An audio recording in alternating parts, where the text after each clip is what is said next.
গরুর দুধের চেয়ে 4 গুণ বেশি দামে বিক্রি হচ্ছে গরুর মূত্র। অবাক করা এই ঘটনা ভারতের পশ্চিমবঙ্গের রাজধানী কলকাতায়। মূলত ভারতে উগ্র হিন্দুত্ববাদী কিছু সংগঠন গরুর মূত্রকে সর্বরোগের মহা ঔষধ বলে বহুদিন ধরেই প্রচার করে আসছে, আর এতেই বেড়েছে গরুর মূত্রের চাহিদা। বিস্তারিত দেখুন ডেস্ক রিপোর্টে। কলকাতায় 1 লিটার দুধের দাম যেখানে সর্বোচ্চ 35 থেকে 48 রুপি, সেখানে 1 লিটার গোমূত্র বিক্রি হচ্ছে 175 থেকে 350 রুপিতে।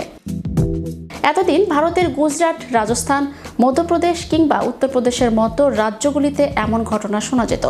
সেই পথ অনুসরণ করে কলকাতাতেও গত 3-4 বছর ধরে গোমূত্রের চাহিদা তুঙ্গে উঠেছে বলে জানা যায়। যদিও শহরটিতে গোমূত্রের এই দামের তারতম্য রয়েছে, সেই সঙ্গে চাহিদার বিপরীতে যোগান পর্যাপ্ত না হয় ভারতের গোবালয়ের বিভিন্ন রাজ্য থেকে গোমূত্র আমদানি করা হচ্ছে। গোমূত্র বিক্রি দ্রুতই একটা ব্যবসায় রূপ নিয়েছে। কলকাতা শহরের বিভিন্ন জায়গায় খোলা হয়েছে গোমূত্র চিকিৎসা ক্লিনিক, যেখানে রমরমিয়ে বিক্রি হচ্ছে গোমূত্র ক্যাপসুল এবং ডিস্টিলড মেডিকেটেড গোমূত্র। একটা জরিপে জানা যায়, গোটা পশ্চিমবঙ্গে বর্তমানে মাসে প্রায় 10,000 লিটার গোমূত্র বিক্রি হচ্ছে। শুধু কলকাতাতেই মাসে প্রায় 3,000 লিটার গোমূত্র বিক্রি হয়। বছরে 20 থেকে 25% হারে বিক্রি বাড়ছে গোমূত্রের।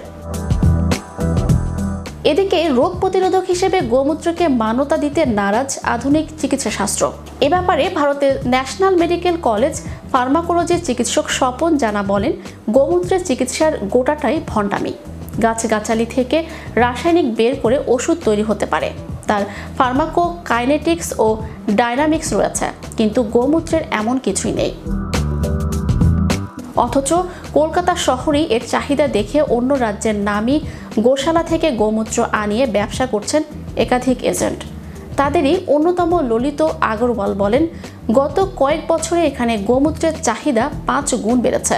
মাসে প্রায় 10,000 লিটার গোমূত্র বিক্রি হয় পশ্চিমবঙ্গে। এ রাজ্যে তেমন উৎপাদন নেই, তাই আমরা নাগপুর থেকে আনিয়ে দেই। সম্প্রতি ভারতের কলকাতায় গরুর দুধের দামের থেকে গরুর মূত্রের দাম বেশি হয়েছে। গত 3-4 বছরে দেশটির বিভিন্ন রাজ্যে গোমূত্রের চাহিদা ব্যাপকভাবে বেড়েছে।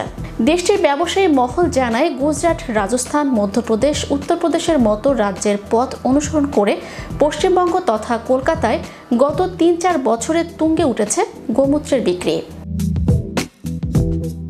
কলকাতা শহরে গোমূত্রের চাহিদা বাড়ায় অন্য রাজ্যের গোশালা থেকে গোমূত্র এনে ব্যবসা করছেন একাধিক এজেন্ট।